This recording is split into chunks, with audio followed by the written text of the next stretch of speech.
ओम श्री गणेशाय नमः। अथ श्री शिवगौरी स्तोत्र। श्रीनिपाशपुष्पशरपुण्ड्रचापके कर पंकजः कलित भक्तवांछिता तरुणारुणारुणतनुं त्रिलोचनां ललितां भजे ललितचन्द्रचूलिकां ललिता विभूषित निजांगमूर्तये ललितेषु चापश्रीनिपाशपाणये उदयारुणद्युतिमुषे दयाजुषे मदनेश्वराय महते नमो नमः। अंचत पंचशिखोंच मंच निकटे चक्रासनाध्यासिनीं सौंदर्यस्य महिं नवाब्दवयसं गौरीं कुलालापिनीं माला पुष्पश्रेणी गुणांचितकरां भोगप्रमाणस्तनीं बालां श्रीललिताम्बिका दुहितरं लीलासमुद्रां भजे चिन्तामणिग्रहवराञ्चितशक्तिचक्र रक्षाकरं कलितकुङ्कुमरक्तवर्णं सौन्दर्यराशिवपुषं दशवर्षदेश्यं वन्दे कुमारमदनेश्वरमिन्दुमौलिम् अपराजितनामधेयमश्वं सुखमारूढवती सुवर्णवर्णा विलसन्मणिवेत्रपाशहस्ता परिभूयात् परमेश्वरी सपत्नान् अधिरुह्य जपारुणं तुरंगं करपदमाञ्चितवेत्रपाशशक्तिः परिभूतविपक्षपक्षकोव्याम् अरुणाभ परमेश्वरी सहायः रक्तां विचित्रवसनां नवचन्द्रचूडा मन्नप्रदाननिरतां स्तनभारनम्रां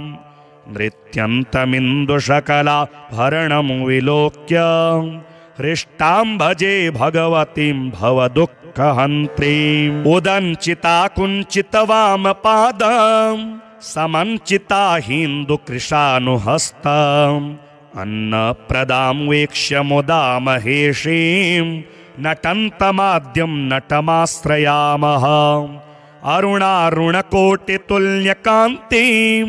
श्रीनिपाशाभयवाञ्छितप्रदानेः अनुरक्तकरां नवेन्दुचूडामखिलेशीं भुवनेश्वरीं भजामः बालेन्दुकलितोत्तंसं बालारुणसमद्युतिं पाशाङ्कुशवराभीति करं शम्भुं समाश्रये कुलाचलकुतूहलं कुसुमचापसञ्जीवनं कुचे कलितवल्कलं गुरुकृपारसं लोचने जपासहृदयं रुचौ जपवटाभिरामं करे जटानिबिडितं कचे जयति जीवितं शाम्भवं दत्तात्रेयं शिवं शान्तं इन्द्रनीलनिभं प्रभुं आत्ममायारतं देवमवधूतं दिगम्बरं भस्मोद्धूलितसर्वाङ्गं जटाजूटधरं विभुं चतुर्बाहुमुदाराङ्गं प्रफुल्लकमलेक्षणं ज्ञानयोगनिधिं विश्व गुरुं योगिजनप्रियं भक्तानुकम्पिनं सर्व साक्षिणं सिद्धसेवितम् एवं यः सततं ध्यायेत् देवदेवं सनातनं समुक्तः सर्वपापेभ्यो निःश्रेयसमवाप्नुयात्। चन्द्रशेखर चन्द्रशेखर चन्द्रशेखर पाहि मां चन्द्रशेखर चन्द्रशेखर चन्द्रशेखर रक्ष मां रत्नसानुशरासनं रजताद्रिशृङ्गनिकेतनं शिञ्जिनीकृतपन्नगेश्वर मच्युतानलसायकं क्षिप्रदग्धपुरत्रयं त्रिदशालयैरभिवन्दितं चन्द्रशेखरमाश्रये मम किं करिष्यति वै नमः। पञ्चपादपपुष्पगन्धिपदाम्बुजद्वयशोभितं फाललोचन जात पावक दग्धमनमथ विग्रहं भस्मदिग्धकलेवरं भवनाशनं भवमव्ययम् चन्द्रशेखरमाश्रये मम किं करिष्यति वै यमः। मत्तवारणमुख्यचरं कृतोत्तरीयं मनोहरं पङ्कजासन पद्मलोचन पूजिताङ्घ्रिसरोरुहं देवसिन्धुतरङ्गशीकर सिक्तशीतजटाधरं चन्द्रशेखरमाश्रये मम किं करिष्यति वै यमः। कुण्डलीकृतकुण्डलीश्वर कुण्डलं वृषवाहनं नारदादिमुनीश्वरस्तुत वैभवं भुवनेश्वरम् अन्धकान्तकमाश्रितामर पादपं शमनान्तकम् चन्द्रशेखरमाश्रये मम किं करिष्यति वै यमः। यक्षराजसखं भगाक्षहरं भुजङ्गविभूषणं शैलराजसुता परिष्कृत चारुवामकलेवरं स्वेदनीलगलं परश्वधारिणं मृगधारिणं चन्द्रशेखरमाश्रये मम किं करिष्यति वै यमः।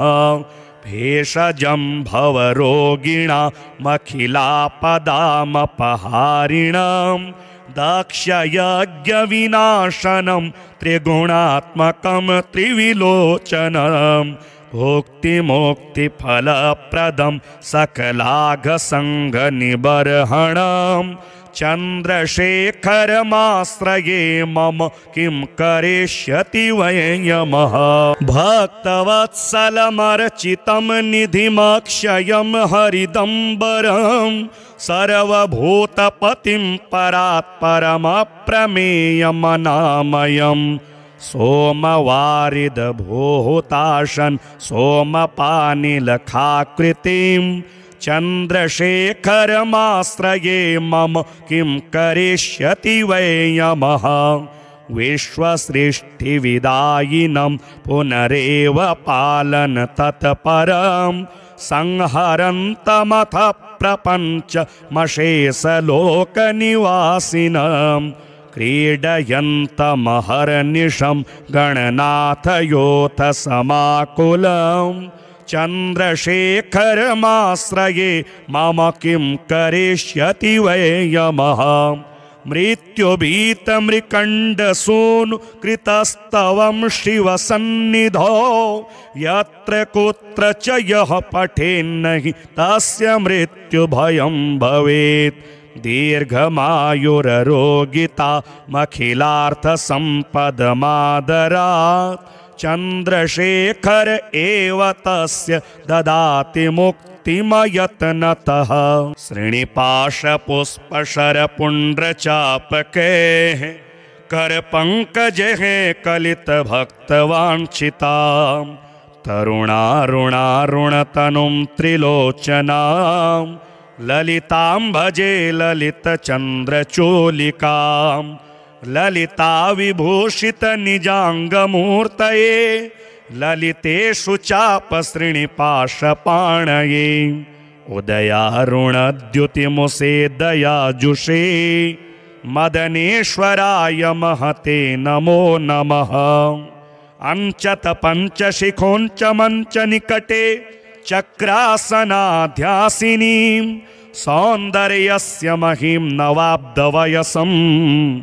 गौरीं कुलालापिनीं मालापुष्पश्रेणी गुणाञ्चितकरां भोगप्रमाणस्तनीं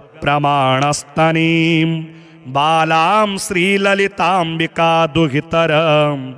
लीलासमुद्रां भजे चिन्तामणिग्रहवराञ्चितशक्तिचक्र रक्ष्याकरं कलितकुङ्कुमरक्तवर्णं सौन्दर्यराशिवपुषं दशवर्षदेश्यं वन्दे कुमारमदनेश्वरमिन्दुमौलिम् अपराजितनामधेयमश्वं सुखमारूढवती सुवर्णवर्णा विलसन्मणिवेत्रपाशहस्ता परिभूयात् परमेश्वरी सपत्नान् अधिरुह्य जपारुणं तुरङ्गं करपदमाञ्चितवेत्रपाशशक्तिः परिभूतविपक्ष्यपक्ष्यकोव्या अरुणाभ परमेश्वरी सहायः रक्तां विचित्रवसनां नवचन्द्रचूडा मन्नप्रदाननिरतां स्तनभारनम्रां नृत्यन्तमिन्दुशकलाभरणं विलोक्य हृष्टां भजे भगवतीं भवदुःखहन्त्रीम् उदञ्चिता कुञ्चितवामपादं समञ्चिता हिन्दुकृशानुहस्तम् अन्नप्रदां वीक्ष्य मुदा महेशीं नटन्तमाद्यं नटमाश्रयामः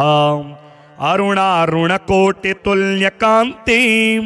श्रीनिपाशाभयवाञ्छितप्रदानेः अनुरक्तकरां नवेन्दुचूडा मखिलेशीं भुवनेश्वरीं भजामः बालेन्दुकलितोत्तंसं बालारुणसमद्युतिं पाशाङ्कुशवराभीति करं शम्भुं समाश्रये कुलाचलकुतूहलं कुसुमचापसञ्जीवनं कुचे कलितवल्कलं गुरुकृपारसं लोचने जपासहृदयं रुचौ जपवटाभिरामं करे जटानिबिडितं कचे जयति जीवितं शाम्भवं दत्तात्रेयं शिवं शान्तं इन्द्रनीलनिभं प्रभुम् आत्ममायारतं देवमवधूतं दिगम्बरं भस्मोद्धूलितसर्वाङ्गं जटाजूटधरं विभुं चतुरबाहुमुदाराङ्गं प्रफुल्लकमलेक्षणं ज्ञानयोगनिधिं विश्वगुरुं योगिजनप्रियं भक्तानुकम्पिनं सर्व साक्षिणं सिद्धसेवितम् एवं यः सततं ध्यायेत् देवदेवं सनातनं समुक्तः सर्वपापेभ्यो निःश्रेयसमवाप्नुयात्। चन्द्रशेखर चन्द्रशेखर चन्द्रशेखर पाहि मां चन्द्रशेखर चन्द्रशेखर चन्द्रशेखर रक्ष माम् रत्नसानुशरासनं रजताद्रिशृङ्गनिकेतनं शिञ्जिनीकृतपन्नगेश्वरमच्युतानलसायकं क्षिप्रदग्धपुरत्रयं त्रिदशालयैरभिवन्दितं चन्द्रशेखरमाश्रये मम किं करिष्यति वै नमः। पञ्चपादपपुष्पगन्धिपदाम्बुजद्वयशोभितं फाललोचन जातपावक दग्धमनमथ विग्रहं भस्मदिग्धकलेवरं भवनाशनं भवमव्ययम् चन्द्रशेखरमाश्रये मम किं करिष्यति वै यमः। मत्तवारणमुख्यचरं कृतोत्तरीयं मनोहरं पङ्कजासनपद्मलोचन पूजिताङ्घ्रिसरोरुहं देवसिन्धुतरङ्गशीकर सिक्तशीतजटाधरं चन्द्रशेखरमाश्रये मम किं करिष्यति वै यमः। कुण्डलीकृत कुण्डलीश्वर कुण्डलं वृषवाहनं नारदादिमुनीश्वरस्तुत वैभवं भुवनेश्वरम् अन्धकान्तकमाश्रितामर पादपं शमनान्तकम्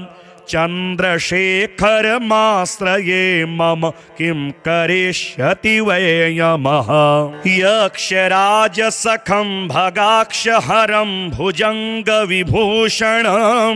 शैलराजसुता परिष्कृत चारुवामकलेवरम् स्वेदनीलगलं परश्वधारिणं मृगधारिणं चन्द्रशेखरमाश्रये मम किं करिष्यति वै यमः भेषजं भवरोगिणामखिलापदामपहारिणं दक्षयज्ञविनाशनं त्रिगुणात्मकं त्रिविलोचनम् भुक्तिमुक्तिफलप्रदं सकलाघसङ्घनिबर्हणं चन्द्रशेखरमाश्रये मम किं करिष्यति वै यमः भक्तवत्सलमर्चितं निधिमक्षयं हरिदम्बरं सर्वभूतपतिं परात्परमप्रमेयमनामयम् सोमवारिदभूताशन् सोमपानिलखाकृतिं चन्द्रशेखरमाश्रये मम किं करिष्यति वै यमः विश्वसृष्टिविदायिनं पुनरेव पालन तत्परं संहरन्तमथ प्रपञ्चमशेषलोकनिवासिनम् क्रीडयन्तमहर्निशं गणनाथयोऽथ समाकुलं चन्द्रशेखरमाश्रये मम किं करिष्यति वै यमः मृत्युभीतमृकण्डसूनु कृतस्तवं शिवसन्निधौ यत्र कुत्र च यः पठेन्नहि तस्य मृत्युभयं भवेत् दीर्घमायुररोगितामखिलार्थसम्पदमादरात् चन्द्रशेखर एव तस्य ददाति मुक्तिमयत्नतः श्रीनिपाशपुष्पशरपुण्ड्रचापकैः करपङ्कजैः कलितभक्तवाञ्छितां तरुणारुणारुणतनुं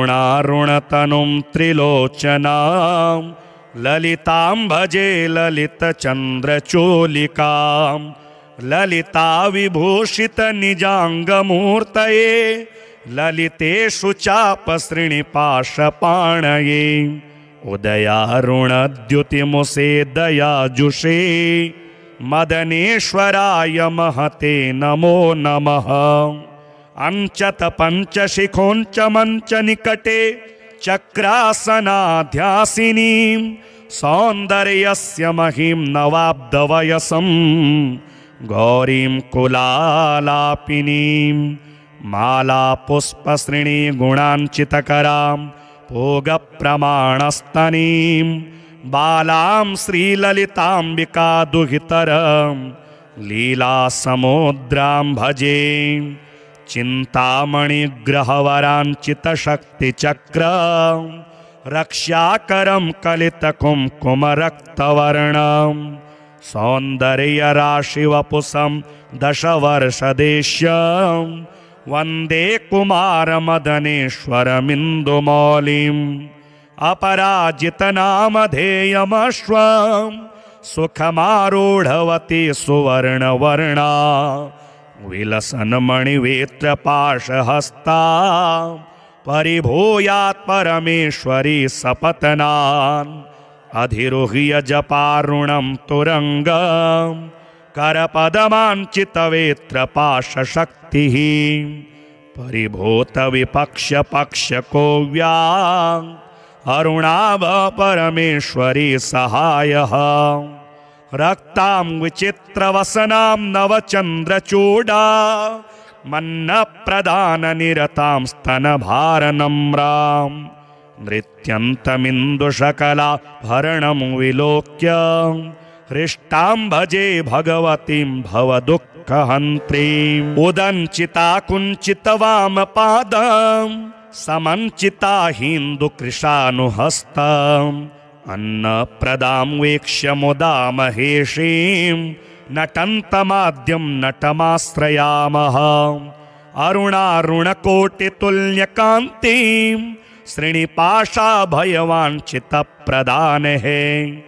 अनुरक्तकरां नवेन्दुचूडामखिलेशीं भुवनेश्वरीं भजामः बालेन्दुकलितोत्तंसं बालारुणसमद्युतिं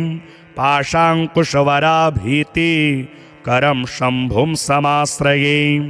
कुलाचलकुतूहलं कुसुमचापसञ्जीवनं कुचे कलितवल्कलं गुरुकृपारसं लोचने जपासहृदयं रुचौ जपवटाभिरामं करे जटानिबिडितं कचे जयति जीवितं शाम्भवं दत्तात्रेयं शिवं शान्तं इन्द्रनीलनिभं प्रभुम् आत्ममायारतं देवमवधूतं दिगम्बरं भस्मोद्धूलितसर्वाङ्गं जटाजूटधरं विभुं चतुर्बाहुमुदाराङ्गं प्रफुल्लकमलेक्षणं ज्ञानयोगनिधिं विश्वगुरुं योगिजनप्रियं भक्तानुकम्पिनं सर्वसाक्षिणं सिद्धसेवितम् एवं यः सततं ध्यायेत् देवदेवं सनातनं समुक्तः सर्वपापेभ्यो निःश्रेयसमवाप्नुयात् चन्द्रशेखर चन्द्रशेखर चन्द्रशेखर पाहि मां चन्द्रशेखर चन्द्रशेखर चन्द्रशेखर रक्ष माम् रत्नसानुशरासनं रजताद्रिशृङ्गनिकेतनं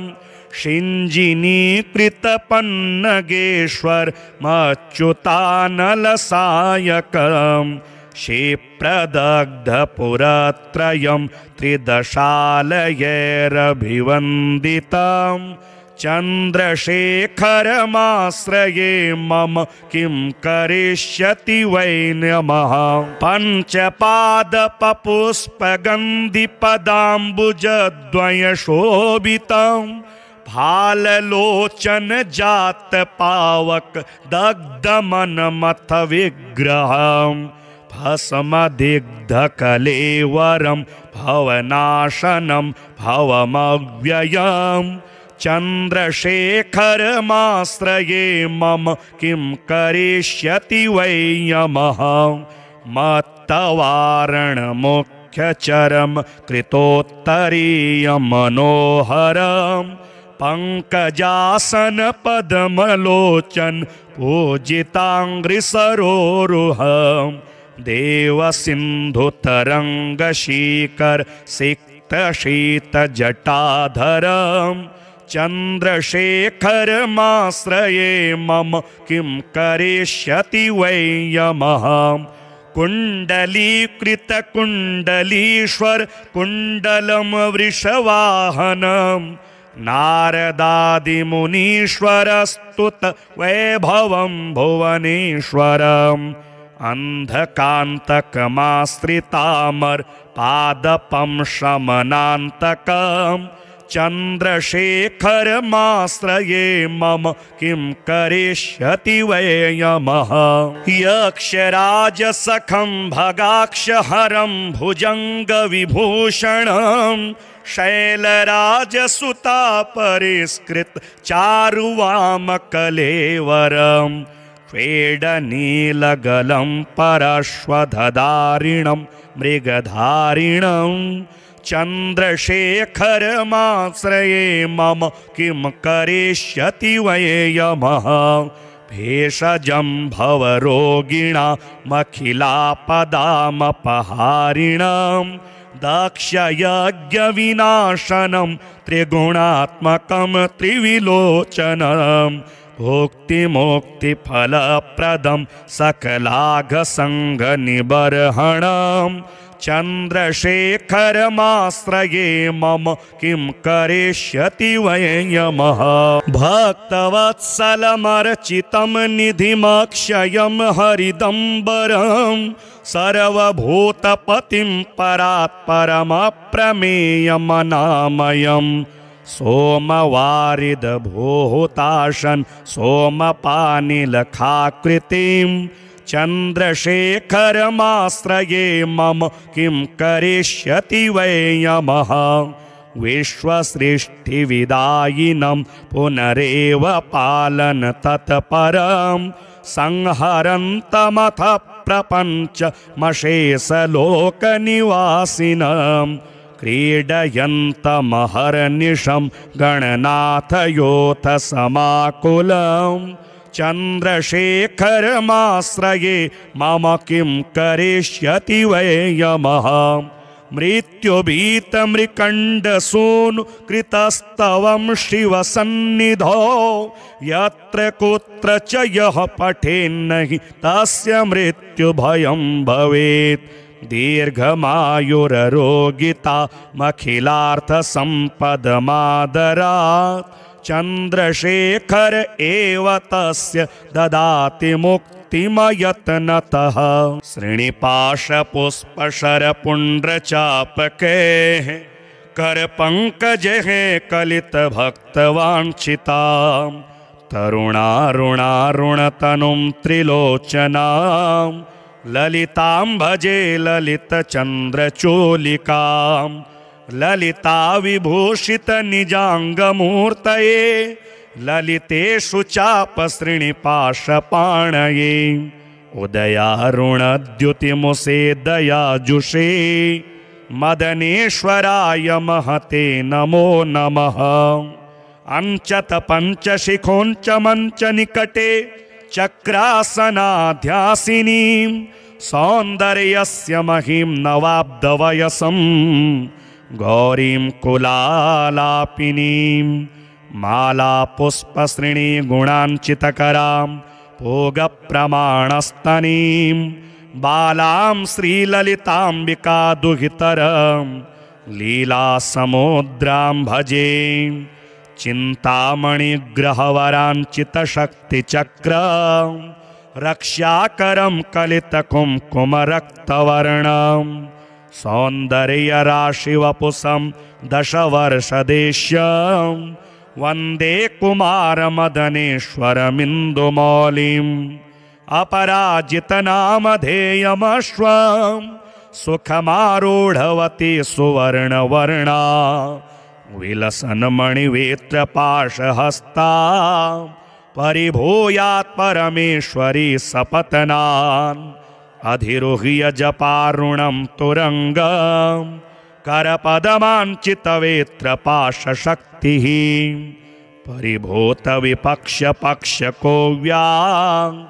अरुणाभ परमेश्वरी सहायः रक्तां विचित्रवसनां नवचन्द्रचूडा मन्नप्रदाननिरतां स्तनभारनम्रां नृत्यन्तमिन्दुशकला भरणं विलोक्य हृष्टां भजे भगवतीं भवदुःखहन्त्रीम् उदञ्चिता कुञ्चितवामपादं समञ्चिता हिन्दुकृशानुहस्तम् अन्नप्रदां वीक्ष्य मुदा महेशीं नटन्तमाद्यं नटमाश्रयामः अरुणारुणकोटितुल्यकान्तिं श्रीनिपाशाभयवाञ्छितप्रदानेः अनुरक्तकरां नवेन्दुचूडामखिलेशीं भुवनेश्वरीं भजामः बालेन्दुकलितोत्तंसं बालारुणसमद्युतिं पाशाङ्कुशवराभीति करं शम्भुं समाश्रये कुलाचलकुतूहलं कुसुमचापसञ्जीवनं कुचे कलितवल्कलं गुरुकृपारसं लोचने जपासहृदयं रुचौ जपवटाभिरामं करे जटानिबिडितं कचे जयति जीवितं शाम्भवम् दत्तात्रेयं शिवं शान्तं इन्द्रनीलनिभं प्रभुम् आत्ममायारतं देवमवधूतं दिगम्बरं भस्मोद्धूलितसर्वाङ्गं जटाजूटधरं विभुं चतुर्बाहुमुदाराङ्गं प्रफुल्लकमलेक्षणं ज्ञानयोगनिधिं विश्वगुरुं योगिजनप्रियं भक्तानुकम्पिनं सर्व साक्षिणं सिद्धसेवितम् एवं यः सततं ध्यायेत् देवदेवं सनातनं समुक्तः सर्वपापेभ्यो निःश्रेयसमवाप्नुयात्। चन्द्रशेखर चन्द्रशेखर चन्द्रशेखर पाहि मां चन्द्रशेखर चन्द्रशेखर चन्द्रशेखर रक्ष मां रत्नसानुशरासनं रजताद्रिशृङ्गनिकेतनं शिञ्जिनीकृतपन्नगेश्वरमच्युतानलसायकं क्षिप्रदग्धपुरत्रयं त्रिदशालयैरभिवन्दितं चन्द्रशेखरमाश्रये मम किं करिष्यति वै नमः। पञ्चपादपपुष्पगन्धिपदाम्बुजद्वयशोभितं भाललोचन जातपावक दग्धमनमथ विग्रहं भस्मदिग्धकलेवरं भवनाशनं भवमव्ययम् चन्द्रशेखरमाश्रये मम किं करिष्यति वै यमः। मत्तवारणमुख्यचरं कृतोत्तरीयं मनोहरं पङ्कजासन पद्मलोचन पूजिताङ्घ्रिसरोरुहं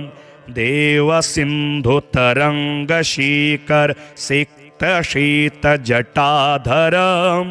चन्द्रशेखरमाश्रये मम किं करिष्यति वै यमः। कुण्डलीकृतकुण्डलीश्वर कुण्डलं वृषवाहनं नारदादिमुनीश्वरस्तुत वैभवं भुवनेश्वरम् अन्धकान्तकमाश्रितामर पादपं शमनान्तकम् चन्द्रशेखरमाश्रये मम किं करिष्यति वै यमः। यक्षराजसखं भगाक्षहरं भुजङ्गविभूषणं शैलराजसुतापरिष्कृत चारुवामकलेवरं स्वेदनीलगलं परश्वधारिणं मृगधारिणं चन्द्रशेखरमाश्रये मम किं करिष्यति वै यमः। भेषजं भवरोगिणामखिलापदामपहारिणं दक्षयज्ञविनाशनं त्रिगुणात्मकं त्रिविलोचनं भुक्तिमुक्तिफलप्रदं सकलाघसङ्घनिबर्हणं चन्द्रशेखरमाश्रये मम किं करिष्यति वै यमः।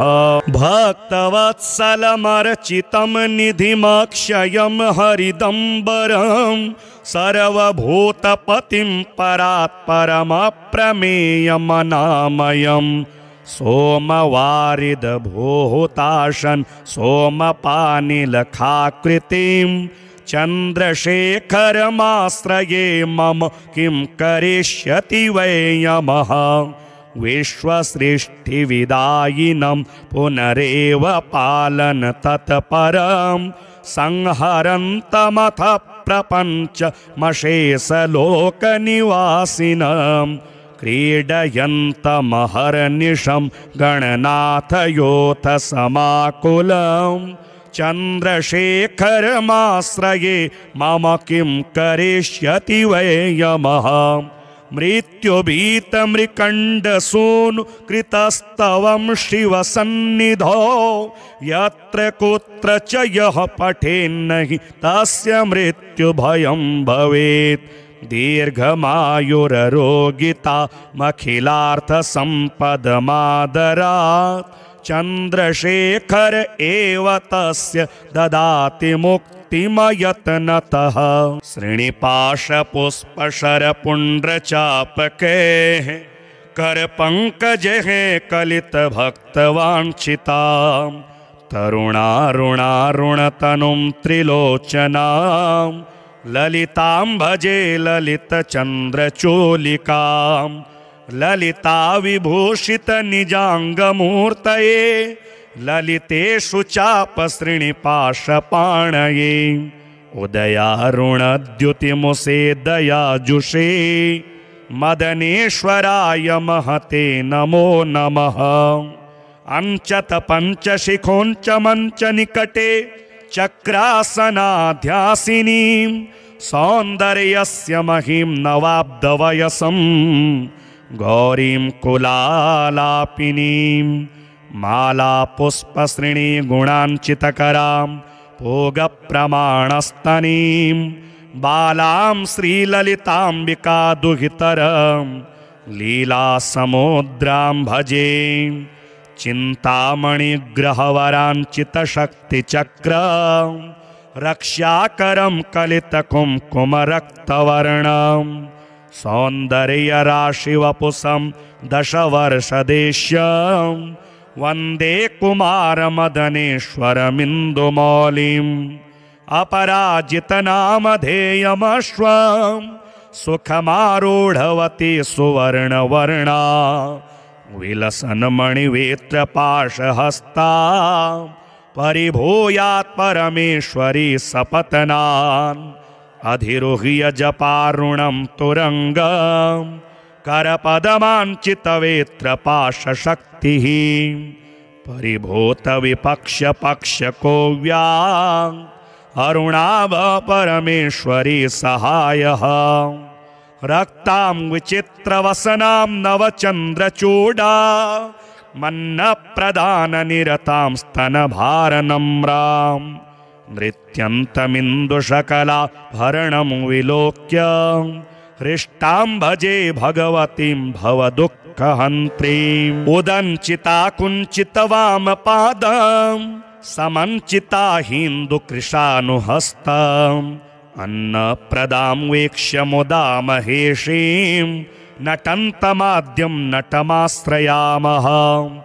अरुणारुणकोटितुल्यकान्तिं श्रीनिपाशाभयवाञ्छितप्रदानेः अनुरक्तकरां नवेन्दुचूडामखिलेशीं भुवनेश्वरीं भजामः बालेन्दुकलितोत्तंसं बालारुणसमद्युतिं पाशाङ्कुशवराभीति करं शम्भुं समाश्रये कुलाचलकुतूहलं कुसुमचापसञ्जीवनं कुचे कलितवल्कलं गुरुकृपारसं लोचने जपासहृदयं रुचौ जपवटाभिरामं करे जटानिबिडितं कचे जयति जीवितं शाम्भवं दत्तात्रेयं शिवं शान्तं इन्द्रनीलनिभं प्रभुं आत्ममायारतं देवमवधूतं दिगम्बरं भस्मोद्धूलितसर्वाङ्गं जटाजूटधरं विभुं चतुर्बाहुमुदाराङ्गं प्रफुल्लकमलेक्षणं ज्ञानयोगनिधिं विश्व गुरुं योगिजनप्रियं भक्तानुकम्पिनं सर्व साक्षिणं सिद्धसेवितम् एवं यः सततं ध्यायेत् देवदेवं सनातनं समुक्तः सर्वपापेभ्यो निःश्रेयसमवाप्नुयात् चन्द्रशेखर चन्द्रशेखर चन्द्रशेखर पाहि माम् चन्द्रशेखर चन्द्रशेखर चन्द्रशेखर रक्ष माम् रत्नसानुशरासनं रजताद्रिशृङ्गनिकेतनं शिञ्जिनीकृतपन्नगेश्वरमच्युतानलसायकं क्षिप्रदग्धपुरत्रयं त्रिदशालयैरभिवन्दितं चन्द्रशेखरमाश्रये मम किं करिष्यति वै नमः। पञ्चपादपपुष्पगन्धिपदाम्बुजद्वयशोभितं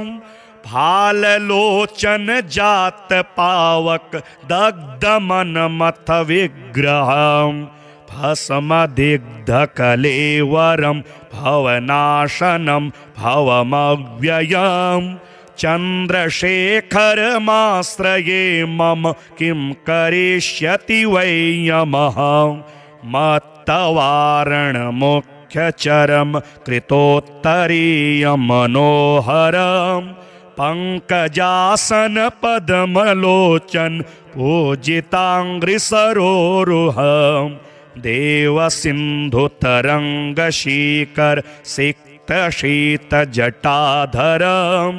चन्द्रशेखरमाश्रये मम किं करिष्यति वै यमः। कुण्डलीकृतकुण्डलीश्वर कुण्डलं वृषवाहनं नारदादिमुनीश्वरस्तुत वैभवं भुवनेश्वरम् अन्धकान्तकमाश्रितामर पादपं शमनान्तकं चन्द्रशेखरमाश्रये मम किं करिष्यति वै यमः। यक्षराजसखं भगाक्षहरं भुजङ्गविभूषणं शैलराजसुतापरिष्कृत चारुवामकलेवरम् स्वेदनीलगलं परश्वधारिणं मृगधारिणं चन्द्रशेखरमाश्रये मम किं करिष्यति वै यमः। भेषजं भवरोगिणामखिलापदामपहारिणं दक्षयज्ञविनाशनं त्रिगुणात्मकं त्रिविलोचनम् भुक्तिमुक्तिफलप्रदं सकलाघसङ्घनिबर्हणं चन्द्रशेखरमाश्रये मम किं करिष्यति वै यमः। भक्तवत्सलमर्चितं निधिमक्षयं हरिदम्बरं सर्वभूतपतिं परात्परमप्रमेयमनामयम् सोमवारिदभूताशन सोमपानिलखाकृतिं चन्द्रशेखरमाश्रये मम किं करिष्यति वै यमः। विश्वसृष्टिविदायिनं पुनरेव पालन तत्परं संहरन्तमथ प्रपञ्चमशेषलोकनिवासिनम् क्रीडयन्तमहर्निशं गणनाथयोऽथ समाकुलं चन्द्रशेखरमाश्रये मम किं करिष्यति वै यमः। मृत्युभीतमृकण्डसूनुकृतस्तवं शिवसन्निधौ यत्र कुत्र च यः पठेन्नहि तस्य मृत्युभयं भवेत्। दीर्घमायुररोगिता मखिलार्थसम्पदमादरात् चन्द्रशेखर एव तस्य ददाति मुक्तिमयत्नतः।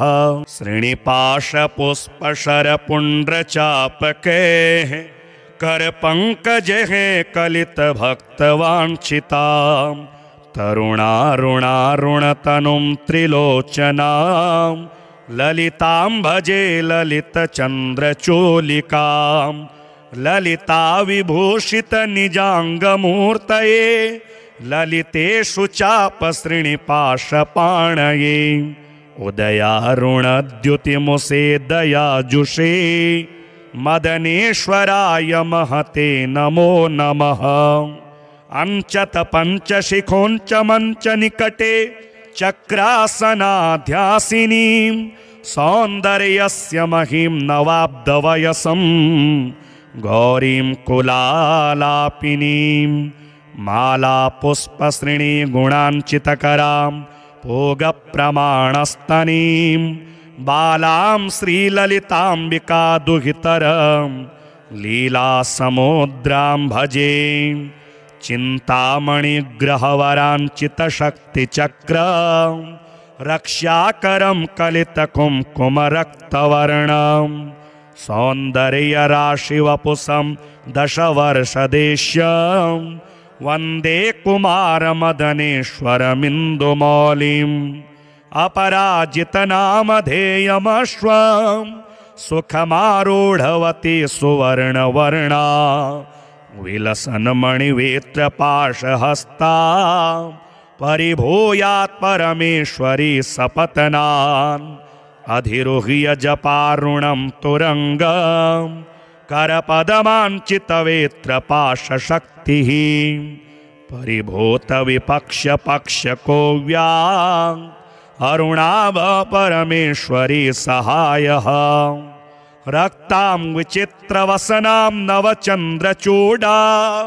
मन्नप्रदाननिरतां स्तनभारनम्रां नृत्यन्तमिन्दुशकला भरणं विलोक्य हृष्टां भजे भगवतीं भवदुःखहन्त्रीम् उदञ्चिता कुञ्चितवामपादं समञ्चिता हिन्दुकृशानुहस्तम् अन्नप्रदां वीक्ष्य मुदा महेशीं नटन्तमाद्यं नटमाश्रयामः अरुणारुणकोटितुल्यकान्तिं श्रीनिपाशाभयवाञ्छितप्रदानेः अनुरक्तकरां नवेन्दुचूडामखिलेशीं भुवनेश्वरीं भजामः बालेन्दुकलितोत्तंसं बालारुणसमद्युतिं पाशाङ्कुशवराभीति करं शम्भुं समाश्रये कुलाचलकुतूहलं कुसुमचापसञ्जीवनं कुचे कलितवल्कलं गुरुकृपारसं लोचने जपासहृदयं रुचौ जपवटाभिरामं करे जटानिबिडितं कचे जयति जीवितं शाम्भवं दत्तात्रेयं शिवं शान्तं इन्द्रनीलनिभं प्रभुं आत्ममायारतं देवमवधूतं दिगम्बरं भस्मोद्धूलितसर्वाङ्गं जटाजूटधरं विभुं चतुर्बाहुमुदाराङ्गं प्रफुल्लकमलेक्षणं ज्ञानयोगनिधिं विश्व गुरुं योगिजनप्रियं भक्तानुकम्पिनं सर्व साक्षिणं सिद्धसेवितम् एवं यः सततं ध्यायेत् देवदेवं सनातनं समुक्तः सर्वपापेभ्यो निःश्रेयसमवाप्नुयात्। चन्द्रशेखर चन्द्रशेखर चन्द्रशेखर पाहि मां चन्द्रशेखर चन्द्रशेखर चन्द्रशेखर रक्ष मां रत्नसानुशरासनं रजताद्रिशृङ्गनिकेतनं शिञ्जिनीकृतपन्नगेश्वर मच्युतानलसायकं क्षिप्रदग्धपुरत्रयं त्रिदशालयैरभिवन्दितं चन्द्रशेखरमाश्रये मम किं करिष्यति वै नमः। पञ्चपादपपुष्पगन्धिपदाम्बुजद्वयशोभितं भाललोचन जात पावक दग्धमनमथ विग्रहं भस्मदिग्धकलेवरं भवनाशनं भवमव्ययम् चन्द्रशेखरमाश्रये मम किं करिष्यति वै यमः। मत्तवारणमुख्यचरं कृतोत्तरीयं मनोहरं पंकजासन पद्मलोचन पूजितांग्रिसरोरुहं देवसिन्धुतरङ्गशीकर सिक्तशीतजटाधरं चन्द्रशेखरमाश्रये मम किं करिष्यति वै यमः कुण्डलीकृतकुण्डलीश्वर कुण्डलं वृषवाहनं नारदादिमुनीश्वरस्तुत वैभवं भुवनेश्वरम् अन्धकान्तकमाश्रितामरपादपं शमनान्तकम् चन्द्रशेखरमाश्रये मम किं करिष्यति वै यमः यक्षराजसखं भगाक्षहरं भुजङ्गविभूषणं शैलराजसुता परिष्कृत चारुवामकलेवरं स्वेदनीलगलं परश्वधारिणं मृगधारिणं चन्द्रशेखरमाश्रये मम किं करिष्यति वै यमः भेषजं भवरोगिणामखिलापदामपहारिणं दक्षयज्ञविनाशनं त्रिगुणात्मकं त्रिविलोचनं भुक्तिमुक्तिफलप्रदं सकलाघसङ्घनिबर्हणं चन्द्रशेखरमाश्रये मम किं करिष्यति वै यमः भक्तवत्सलमर्चितं निधिमक्षयं हरिदम्बरं सर्वभूतपतिं परात्परमप्रमेयमनामयं सोमवारिदभूताशन् सोमपानिलखाकृतिं चन्द्रशेखरमाश्रये मम किं करिष्यति वै यमः विश्वसृष्टिविदायिनं पुनरेव पालन तत्परं संहरन्तमथ प्रपञ्चमशेषलोकनिवासिनं क्रीडयन्तमहर्निशं गणनाथयोऽथ समाकुलं चन्द्रशेखरमाश्रये मम किं करिष्यति वै यमः मृत्युभीतमृकण्डसूनुकृतस्तवं शिवसन्निधौ यत्र कुत्र च यः पठेन्नहि तस्य मृत्युभयं भवेत्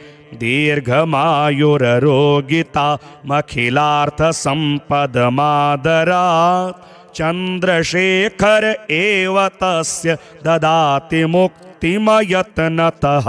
श्रीनिपाशपुष्पशरपुण्ड्रचापकैः करपङ्कजैः कलितभक्तवाञ्छितां तरुणारुणारुणतनुं त्रिलोचनां ललितां भजे ललितचन्द्रचूलिकां ललिता विभूषित निजाङ्गमूर्तये ललितेषु चापश्रीनिपाशपाणये उदयारुणद्युतिमुषे दयाजुषे मदनेश्वराय महते नमो नमः अंचत पंचशिखोंच मंच निकटे चक्रासनाध्यासिनीं सौन्दर्यस्य महिं नवाब्दवयसं गौरीं कुलालापिनीं मालापुष्पश्रेणी गुणाञ्चितकरां भोगप्रमाणस्तनीं बालां श्रीललिताम्बिका दुहितरं लीलासमुद्रां भजे चिन्तामणिग्रहवराञ्चितशक्तिचक्रं रक्षाकरं कलितकुङ्कुमरक्तवर्णं सौन्दर्यराशिवपुषं दशवर्षदेश्यं वन्दे कुमारमदनेश्वरमिन्दुमौलिम् अपराजितनामधेयमश्वं सुखमारूढवती सुवर्णवर्णा विलसन्मणिवेत्रपाशहस्ता परिभूयात् परमेश्वरी सपत्नान् अधिरुह्य जपारुणं तुरङ्गं करपदमाञ्चितवेत्रपाशशक्तिः परिभूतविपक्ष्यपक्षकोव्यां अरुणाभ परमेश्वरी सहायः रक्तां विचित्रवसनां नवचन्द्रचूडा मन्नप्रदाननिरतां स्तनभारनम्रां नृत्यन्तमिन्दुशकलाभरणं विलोक्य हृष्टां भजे भगवतीं भवदुःखहन्त्रीम् उदञ्चिता कुञ्चितवामपादं समञ्चिता हिन्दुकृशानुहस्तम् अन्नप्रदां वीक्ष्य मुदा महेशीं नटन्तमाद्यं नटमाश्रयामः अरुणारुणकोटितुल्यकान्तिं श्रीनिपाशाभयवाञ्छितप्रदानेः अनुरक्तकरां नवेन्दुचूडा मखिलेशीं भुवनेश्वरीं भजामः बालेन्दुकलितोत्तंसं बालारुणसमद्युतिं पाशाङ्कुशवराभीति करं शम्भुं समाश्रये कुलाचलकुतूहलं कुसुमचापसञ्जीवनं कुचे कलितवल्कलं गुरुकृपारसं लोचने जपासहृदयं रुचौ जपवटाभिरामं करे जटानिबिडितं कचे जयति जीवितं शाम्भवं दत्तात्रेयं शिवं शान्तं इन्द्रनीलनिभं प्रभुम् आत्ममायारतं देवमवधूतं दिगम्बरं भस्मोद्धूलितसर्वाङ्गं जटाजूटधरं विभुं चतुरबाहुमुदाराङ्गं प्रफुल्लकमलेक्षणं ज्ञानयोगनिधिं विश्वगुरुं योगिजनप्रियं भक्तानुकम्पिनं सर्व साक्षिणं सिद्धसेवितम् एवं यः सततं ध्यायेत् देवदेवं सनातनं समुक्तः सर्वपापेभ्यो निःश्रेयसमवाप्नुयात् चन्द्रशेखर चन्द्रशेखर चन्द्रशेखर पाहि मां चन्द्रशेखर चन्द्रशेखर चन्द्रशेखर रक्ष माम् रत्नसानुशरासनं रजताद्रिशृङ्गनिकेतनं शिञ्जिनीकृतपन्नगेश्वरमच्युतानलसायकं क्षिप्रदग्धपुरत्रयं त्रिदशालयैरभिवन्दितं चन्द्रशेखरमाश्रये मम किं करिष्यति वै नमः पञ्चपादपपुष्पगन्धिपदाम्बुजद्वयशोभितं भाललोचन जातपावक दग्धमनमथ विग्रहं भस्मदिग्धकलेवरं भवनाशनं भवमव्ययम् चन्द्रशेखरमाश्रये मम किं करिष्यति वै यमः मत्तवारणमुख्यचरं कृतोत्तरीयं मनोहरं पङ्कजासनपद्मलोचन पूजिताङ्घ्रिसरोरुहं देवसिन्धुतरङ्गशीकर सिक्तशीतजटाधरम् चन्द्रशेखरमाश्रये मम किं करिष्यति वै यमः कुण्डलीकृतकुण्डलीश्वर कुण्डलं वृषवाहनं नारदादिमुनीश्वरस्तुत वैभवं भुवनेश्वरम् अन्धकान्तकमाश्रितामर पादपं शमनान्तकम् चन्द्रशेखरमाश्रये मम किं करिष्यति वै यमः